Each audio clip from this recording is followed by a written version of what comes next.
प्रणाम बा, नमस्कार बरुआ देखत रही भोजपुरिया खबरें बिहार झारखंड। आपन माटी के आपन भाषा में खबर हुआ दिखावे के हम प्रयास करतनी। खबर रोहतास जिला से बा। रोहतास जिला में त्रिस्तरीय पंचायत चुनाव के 9वें चरण के चुनाव होके के दिनारा और सूरजपुरा प्रखंड में बा, जहाँ सूरजपुरा प्रखंड के भ्रमण के दौरान एक मुखिया प्रत्याशी सीओ बाहर पंचायत के भागीरथी से मुलाकात भइल।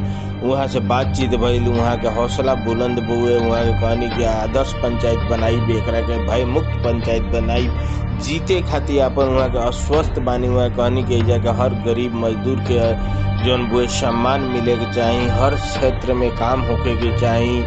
एकरे हमार संकल्प के साथ चुनाव मैदान में बानी। हमार प्राथमिकता बुए कि जैसे ही हम चुनाव जीती ओकरा बाद हर घर में नल के माध्यम से जल पहुँचे, हर गली में जौन बा नली पक्कीकरण होके, गली पंचायत से खड़ा बानी है इसमें प्रत्याशी बानी जी। हम सीओ बार पंचायत से खड़ा बानी। का नाम बा रहो? हमारा नाम भागीरथी सिंह पड़ता। रुआ ये चुनाव में जौन बानी पंचायत चुनाव में बानी तो मुख्य मुद्दा का हुए चुनाव लड़े का? हमारा चुनाव में मुख्य मुद्दा बा कि जितना भी यहाँ जो 7 निश्चय में अधूरा काम पड़ा नल जल योजना के गली नली के अभी यहाँ दोनों वार्ड में हमारा कवई होके, सीओ बार होके, दियारा होके, प्रणिया होके, कलानी होके, अनहार होके, कहीं भी नल जल पूर्ण से नहीं चल पावा। अगर में का लगा था कि प्रशासन कहीं ना कहीं लापरवाही कैले हुए 5 साल में? जी, यहाँ पर प्रशासन बहुत अब मुखिया घोर माने की घोटालाबाजी लोग के बा, कमीशन खोरी लोग के बा। रुआ के अगर एक जाके जनता सरकार बनावे का मौका देती है, रुआ के एक जाके मुखिया के रूप में जितावती है, तो प्राथमिकता का हो ये जा पहला?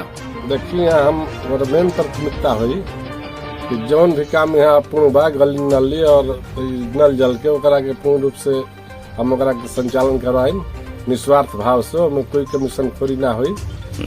यहाँ पर गरीब गुरबा के जो भी दबा रहल बा वो परिवार के हम उठाए, सबके साथ लेके चलम, सबके समान काम, सबके हम बराबर काम के रुका।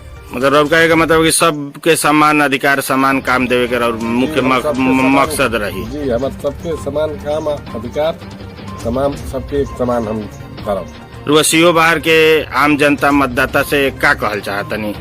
हम अपना सीओ बाहर के तमाम मतदाता से ये कहल चाहतनी कि सब भाई बहन बुजुर्ग लोग हमारा के चुनाव चिन्ह मिलल बा, कलम द्वार पर वोट लगा के भारी मत से 29 नवंबर के हमारा के विजयी बनाई।